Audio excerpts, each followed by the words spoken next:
a lot to talk about. There's a lot of NFL stuff going on that we'll get to. And this is the time of the year when they start doing their business. And most of it, Kelvin, is dirty business. It just is. The money game. This is the NFL. This is how they do business. But, again, when I see this kind of stuff, I always think of the players in this situation and nothing else. All right, let's kick it off and talk about the Bengals. You're hot and bothered by the Cincinnati Bengals.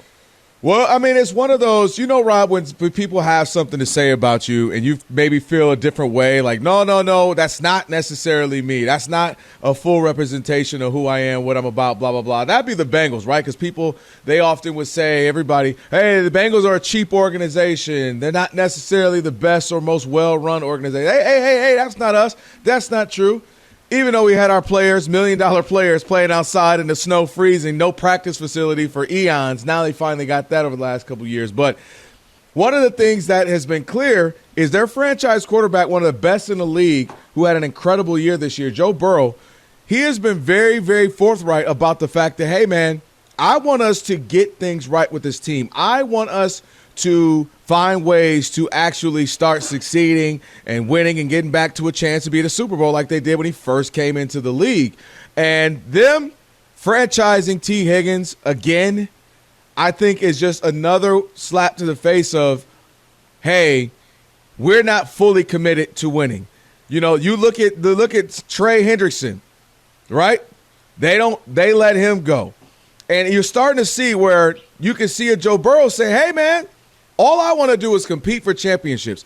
And Joe Burrow mentioned this. He said it earlier, 2 months ago, talking about he was willing to restructure his deal. He wants to find a way to keep T. Higgins. He wants to find a way to keep Hendrickson. He wants to find a way to keep Jamar happy. He wants to do what we've just seen now the reigning Super Bowl champions do, the Philadelphia Eagles. They found a way, take care of all their star players, pay them early, maybe even overpay for like a guy like A.J. Brown. But the fact is we have all the talent. We have it all kept in-house. And look at us. We've gone to a couple of Super Bowls over the last few years, winning one this year. And the Bengals aren't doing that. They got T. Higgins. Yes, he gets $26 million because he's franchised. But it's the second year in a row. You have to know he doesn't like that. He has to feel a certain way about why won't you commit to me long term. Your best defensive player on a horrific defensive team, Trey Hendrickson, is now gone, who is one of the better. Came up second for Defensive Player of the Year, outstanding player. He's gone on a defense that was already horrible. So you have to be wondering if Joe Burrow is sitting here like, hey, man, are we a little play around organization or a big boy organization? I'm trying to compete and win and get up there with Patrick Mahomes and eventually try to win one and, make sure I'm in the AFC Championship at least like Josh Allen, like Lamar Jackson. So to me, this is one of those opportunities the last 48 hours or so for the Bengals to maybe say, no, man, we're serious. We're not what the rumors say. We're not what our past is. And they dropped the ball, in my opinion, because now you have to have T. Higgins wondering, man, am I worth it? And, do they take care of me? I've given them my all for 5 years, 6 years, whatever it's been. They won't commit to me. And Trey Hendrickson is gone on a bad defense. That Joe Burrow was mad because they kept losing games because of the defense, Rob. Yeah, I'm going to disagree with you from this standpoint. The Bengals they're a mom and pop store. All teams are not created equal, even with the same salary cap. They don't have the money. They were never going to be able to keep those players. That's why a couple years ago when they went to the Super Bowl, that would have been their dream, is to actually win the Super Bowl, and then you don't have to pay everybody. You paid the quarterback. We even see it in Kansas City, where their offensive line was terrible. They just let go an all-pro offensive lineman, right? Because they don't want to pay, right? Tyreek Hill, they didn't want to pay. This is the NFL. Now, I would agree with you if you're the Dallas Cowboys and you have all this money and Jerry's not spending money the last 2 years and saying, well, if you take Dak Prescott reworks his contract, I don't know if that money's going to be spent in free agency. There's the pushback on the Dallas Cowboys, not the Cincinnati Bengals. You just said it. They didn't have a practice facility indoors until a couple years ago. They've been around forever. How in the world were a couple of years ago they were still practicing outside? That's crazy. I mean, come on. It tells you. You almost it's feel like a the mom league should have and pop. mandated that. It's a mom and pop operation in Cincinnati. I don't know. I think people are misguided when they think that these teams and these owners are all rolling in dough. If football is your main business, you're not rolling in dough. Even the Fords, 6 years ago, they lost money owning an NFL team. How do you lose money? Look it up. Anybody who doubts it.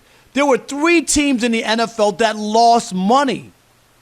So you hear the numbers, the TV ratings, all the money, but the expenses and all the other stuff that it takes to run a team, unless you're really wealthy. And Jerry has done it the last couple of years, and maybe he's tightened up his belt because it costs more to run a team, and he's starting to say, well, I'm not taking money from my other stuff to pay for the football, and people will be happy, and we still sell tickets.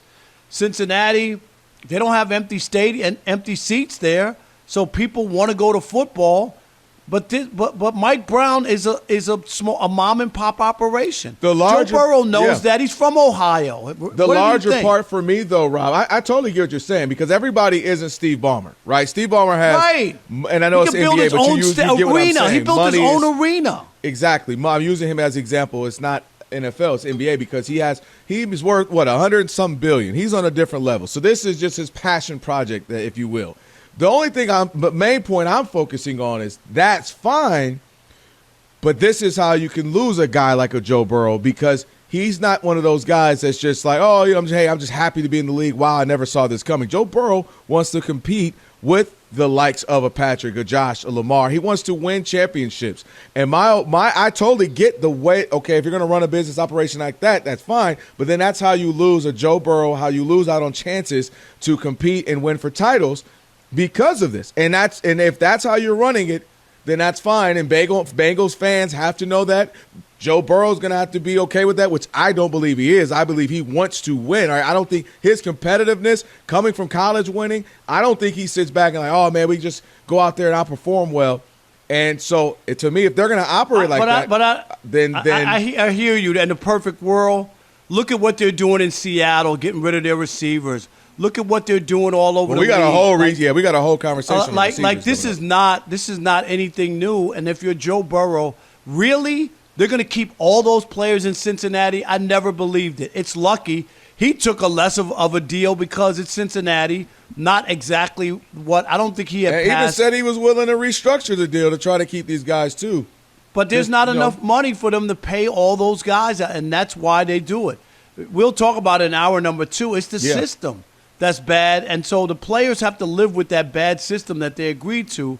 But my point is, he's playing in Cincinnati.